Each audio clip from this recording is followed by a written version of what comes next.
So this is going to be the first of my vegan videos.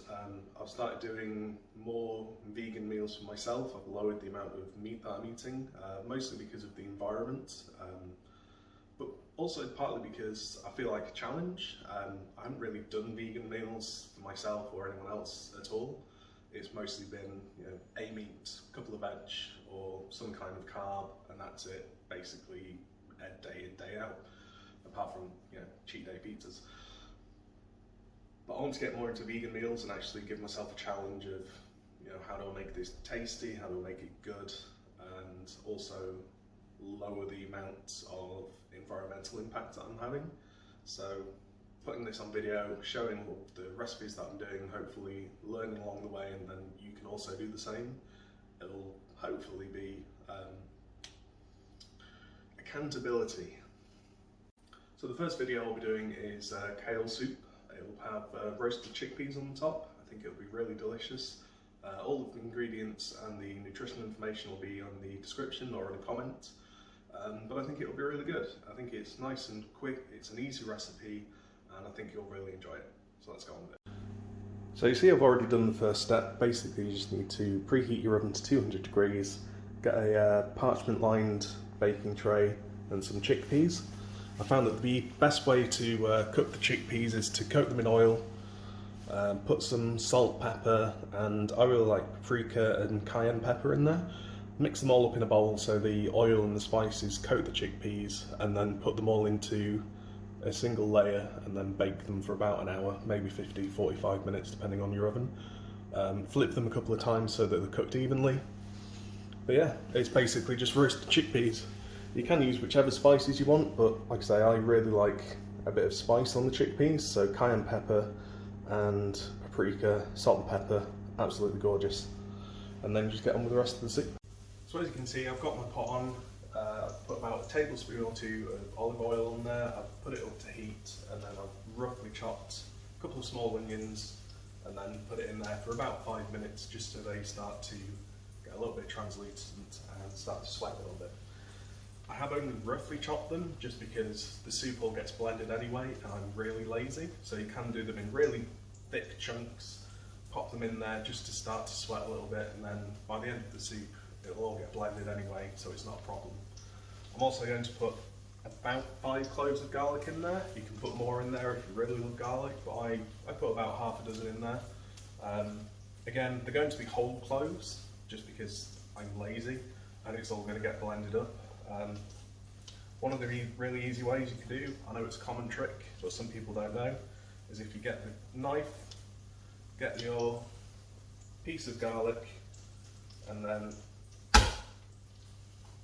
smash it like that, and then it makes it really easy to peel, and then you can just throw the whole clove in there into the pot. It takes a couple of seconds, and you don't have to worry about chopping it that much. And then another 4 or 5 will go in there just for about 5 minutes until everything's ready for the stock and the potatoes and cashew nut. So it's been about 5-6 minutes. The garlic is smelling really nice. All of the onions are about translucent and everything's simmering nicely. So what you need to do now is grab your stock that you made earlier, hopefully, and you'll need about a litre. Pop all the vegetable stock in there. Really nice and simple, and then I've got about 150 grams of raw cashew nuts. Just going to pop them in whole, and then follow those up with about 200 grams of diced potato. Doesn't really need to be diced particularly finely.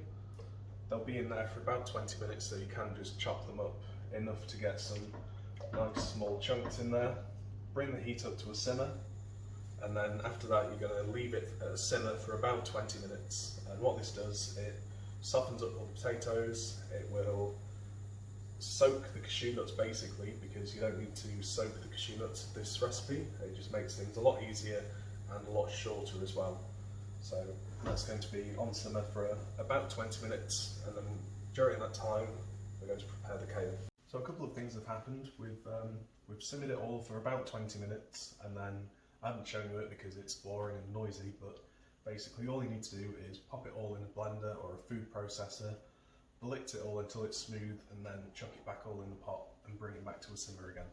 So it's basically exactly the same, but now it's nice and smooth. So all we need to do now is put all the kale in. I've got about 300 grams. It looks like a lot, but obviously stuff like kale, spinach, anything like that, it shrinks down quite a lot. So all you really need to do is get some in the batches. You can either chop it up finely and leave the stems on. Some people say to cut all the thick stems off and just leave it as the leaves, but to be honest, I don't really notice much of a difference, especially when you're going to be blending it again anyway. I don't really see much of a point. It just adds to the job that you're doing, and again, I'm really lazy.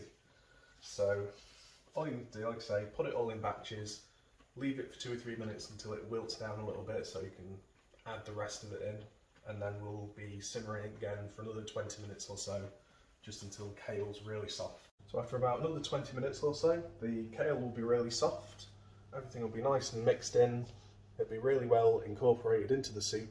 As you can see, it's really nice and soft, it's wilted quite a lot. I did have to add a little bit of water about halfway through, so just watch yourself on the soup. It might just get a little bit thick, might be a little bit dry, so if you need to top it with a little bit of water, that's completely fine.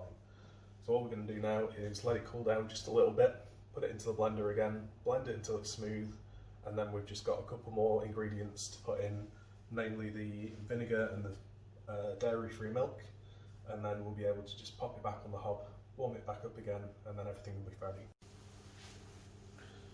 So as you can see, it's all blended up now. It's starting to look pretty damn good. The last two things we need to do is just to heat it back up again and then put 2 last ingredients in. So we've got about a cup of non-dairy milk. I've used almond milk. Make sure it's unsweetened, because sweetened milk will just make it taste a bit funny if you're doing savoury dishes. And I've also got some white wine vinegar.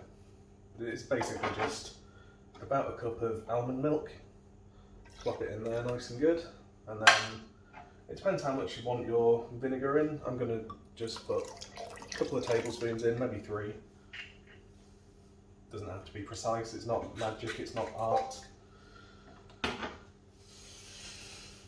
Stir it around, give it a bit of a stirry stir, and then we're all good.